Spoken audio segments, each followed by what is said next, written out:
related to industrial automation. What you see here is the process. We are measuring the temperature here using temperature gauge, and we have asked operator to sit here and control this temperature. So this, we can call this is purely manual technology. So operator will see if there is, operator will see the temperature here in the gauge. If the temperature is going high, he will close the control valve, and that's why we are achieving the temperature controller. But in the large scale industry, we cannot go by this manual activities, right? We cannot ask operator to sit near the temperature which is more than 1200 degrees Celsius sometimes in the process. So for this to overcome, we have hazards here for the safety of this human. So to eliminate all these things, we have technology now which we call it as PLC or DCS when we go for the large scale industries. So what PLC does is, we will measure this temperature, we'll process the logic. If it is going beyond certain set point, then we will force this DO to close the wall or the open the wall as per the process requirement. So we are automating the things. We are removing this the human errors, and also we are increasing the accuracy using PLC. So I just wanted to share this screen before we actually go for the PLC introduction. This is the very basic use of PLC. If nobody has any experience if in this industry. So this was the example what PLC can do, very basic example. And after this, I will show you the architecture. What PLC, how PLC looks like.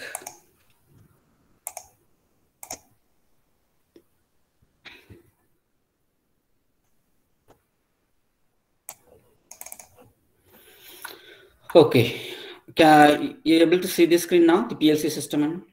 Yes, yes. Okay, so this is the very simplest form of PLC architecture, how the PLC works. So we have here input sensing devices. For the if we go back to previous example, these input sensing devices will be the temperature that we will be reading it here. So we will take one wire from temperature gauge, temperature transmitter, we will connect it here. That way we are reading temperature here. So what this input module will do, this input module will give the information to this CPU. This is the brain of PLC. So in this PLC, we can write a logic for the process. If temperature is going above 1000 degrees Celsius, which is hazardous for the human who are working in the plants, and it is hazardous for the plant also. It can catch fire and anything can happen, which is very hazardous. So in the PLC, we can write a very simple logic. If it is going above 1000 degrees Celsius, then activate these diodes.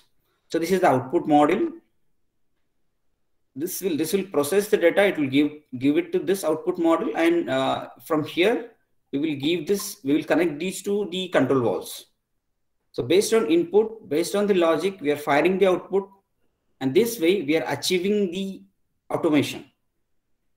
And for the PLC, we need power supply to run, which we normally give 24-volt DC. And this is the programming device. We cannot directly access the CPU of this. We have to connect our programming device here, the laptop. So we can write the program here. The program which I was talking about is the temperature. A very simple program, which was if temperature is going above 1000, the output module we will be firing. So is this okay with you all, guys? This is the simplest form of PLC architecture that I have mentioned here.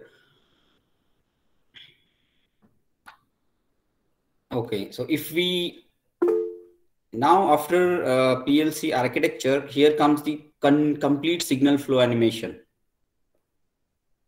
Here you will see the actual field devices connected and the operator room.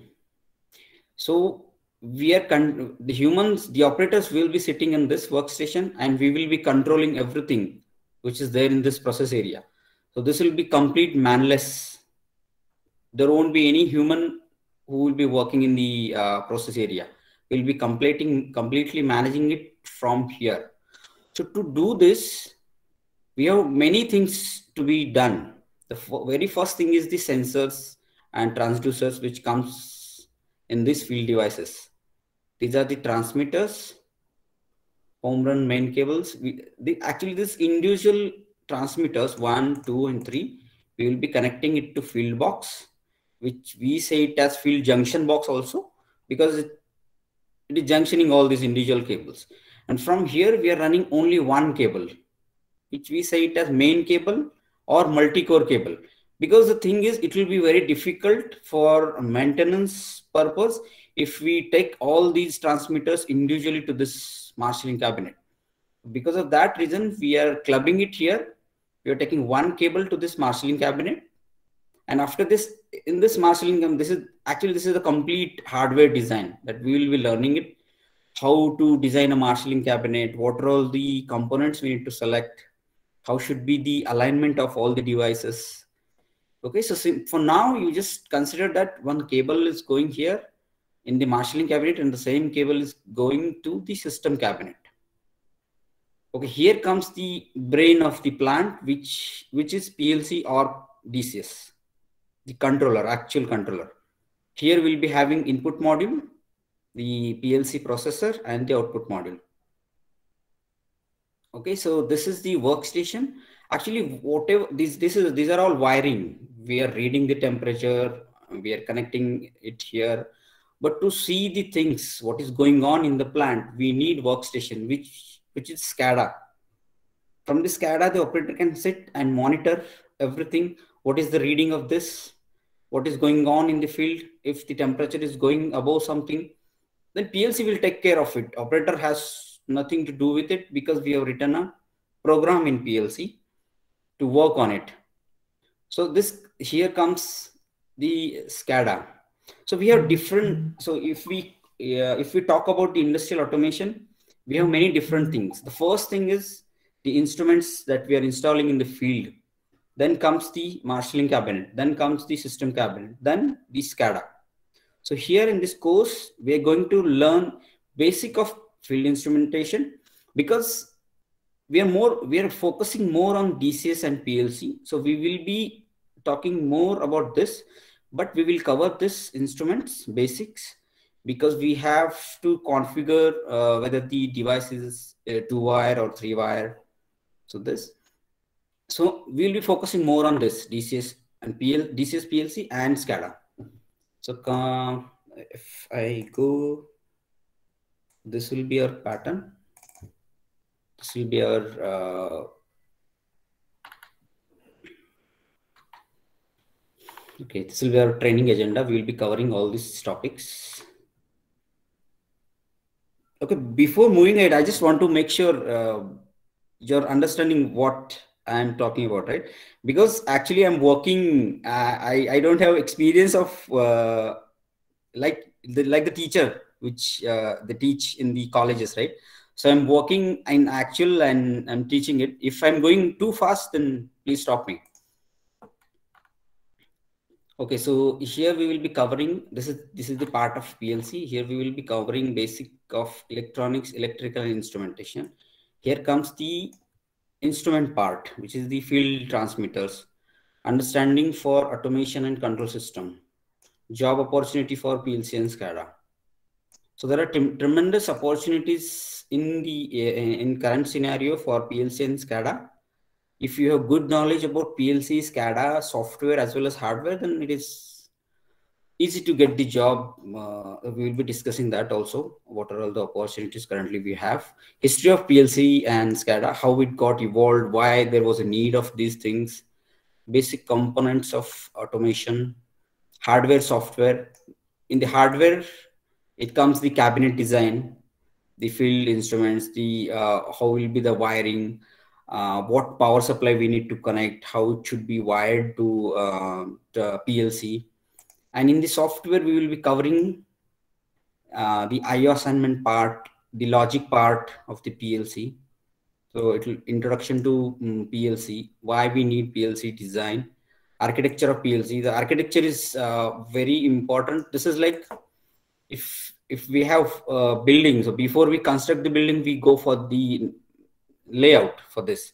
So the architecture is similar to that. Before constructing any plant, we need to have architecture ready. How many PLCs we are going to install in the plant, how many IOs we have. So all those things I will be sharing it with you. Application and advantage of PLC, automation concept and basic design. PLC programming, of course, we're going to practice more on this. In this programming, we have different types of program, which is ladder logic. This is mostly used in the industry. Also, the introduction of SFC. This is a different type of programming language. Introduction of instruction list, similar to C, C++, you must have learned. We can use that instruction list in PLCs also. Creating and editing ladder logic program. Most of the time, what happens is somebody, like wherever I've traveled, somebody else was designed that software. So I have to directly go for the commissioning, and the operator will say, hey, just start the plant. If some logic is not working, then I have to go and debug. It was written by somebody else. So I have to understand what that person has written, and I have to edit if required. If something is not running, if something is not correctly configured, because during commissioning, we will get to know that, oh no, this logic has to be like this. So this editing of ladder logic diagram, we will be discussing different types of sensors, syncing, sourcing, which is very important in case of hardware engineering. It has to be correctly configured whether the device is sync source mode. NONC concept, which is normally open and normally closed concept, will be actually the complete programming of the PLCs depending upon these two concepts, which is very, very basic but confusing. We'll make sure that we'll be very clear with this concept before we jump into the programming directly. Interfacing PLC with various field input output devices. As I've shown in this picture, we have to interface this input modules, output modules with the PLC, because PLC is just a brain. We need hand, feet, all other organs to work, right? So which is this interfacing, PLC fault finding, troubleshooting. While running in the plant, we may get into a situation where the PLC went into fault mode. Some modules are faulty. So how can we replace that? The real-time examples we will be sharing with you. Forcing IOs. Sometimes we need to bypass the entire logic and we have to force the DO directly.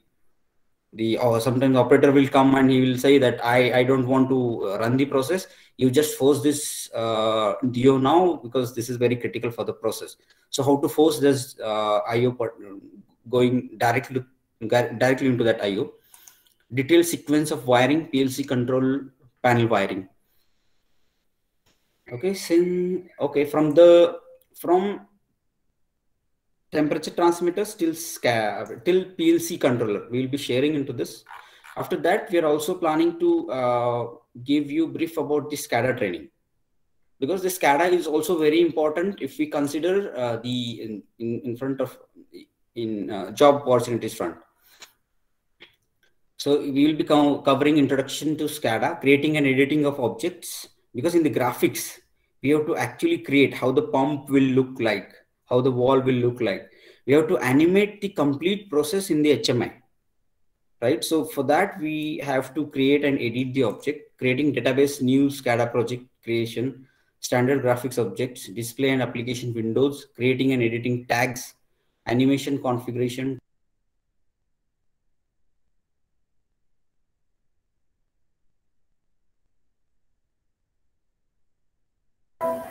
I guess you lost your voice.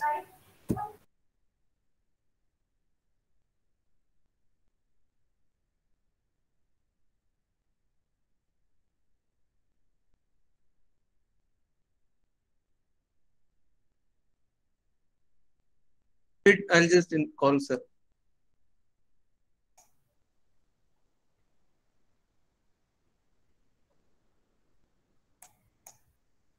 Okay, can you hear me now? Yes, Yes, yes. Yes. Okay. Okay, since when you was not able to hear me? I explained everything, all these topics. Yes, hardly 1 minute. Hardly 1 minute, sir. Okay. I don't know how it went to mute. Okay, in this SCADA, we will be covering introduction to SCADA, because SCADA is important front, because we'll be creating the complete animation of the process, how the process will be. We're going to replicate everything for the operator on the computer screen. He will just sit on the computer and will monitor the complete plant. So we'll be covering here the creating and editing of the objects. Here the object means the temperature, temperature transmitter, the control valves, pumps. We'll be showing some circle. If the pump is running, it will be green. If the pump is stopped, we'll be showing it red. It will be easier for the operator to read it just by visuals. We'll be explaining you that how to create and edit objects, creating database for the project, standard graphics objects, display and application windows, creating and editing of the tags. If it is a new project we have to create, and if it is already there and we just need to edit it, we go for the editing of the tags. Animation control, text and text control, wizards, graphs. Because if let's say we have temperature transmitter, it will be reading all the time 24/7. So we can, if somebody says that I want the graph of the temperature transmitters, then we can configure it in the SCADA. So we can just show the bar charts, how the temperature at 7 a.m. what was the temperature, at 2 p.m. what is the temperature, to study the chart. Alarm configuration, we can configure the alarms for every inputs.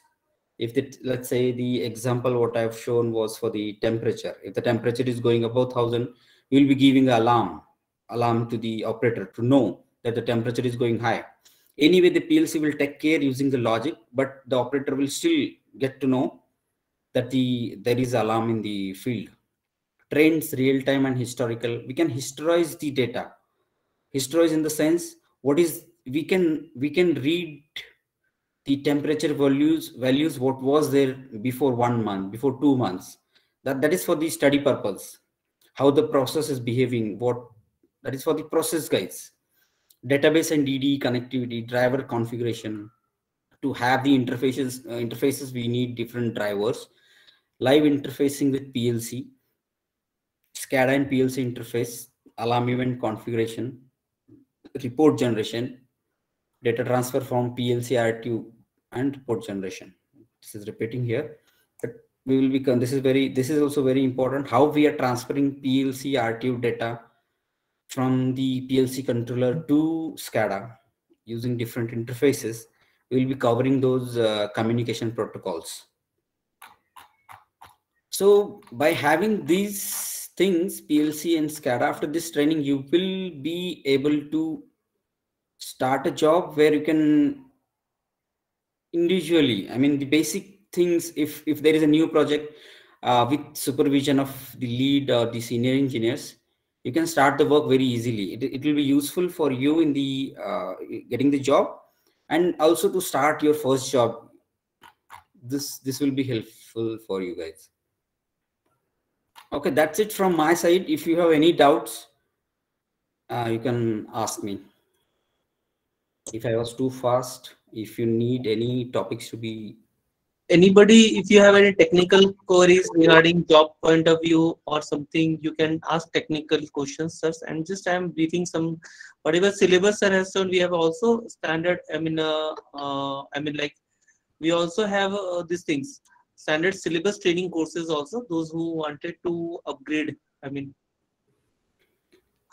which companies required, sir? There is a question from Kumresh. Like which company are using PLC? Which companies? Yes. Which company are using required PLC software? Which companies required PLC software? Yes. Which company required PLC software? Like where it is used, which are the companies like Honeywell? Okay. Actually, if you go into any plant, any automation, in the power plant, in the nuclear plant, if you go in oil and gas industry, I've worked in oil and gas industry in the water injection facilities at offshore. If the ship is moving in the offshore, to control the ship, we need PLC. So what PLC does is it is the automation. It does the automation of.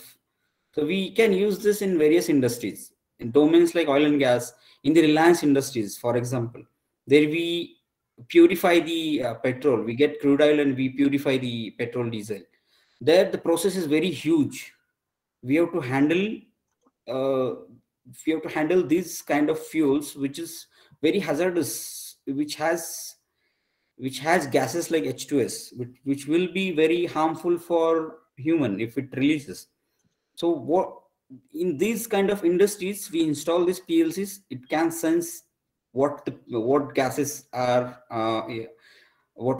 coming out, so we can detect and inform the operators. So just for an example, you can consider that in the Reliance Industries we use this in the very large scale.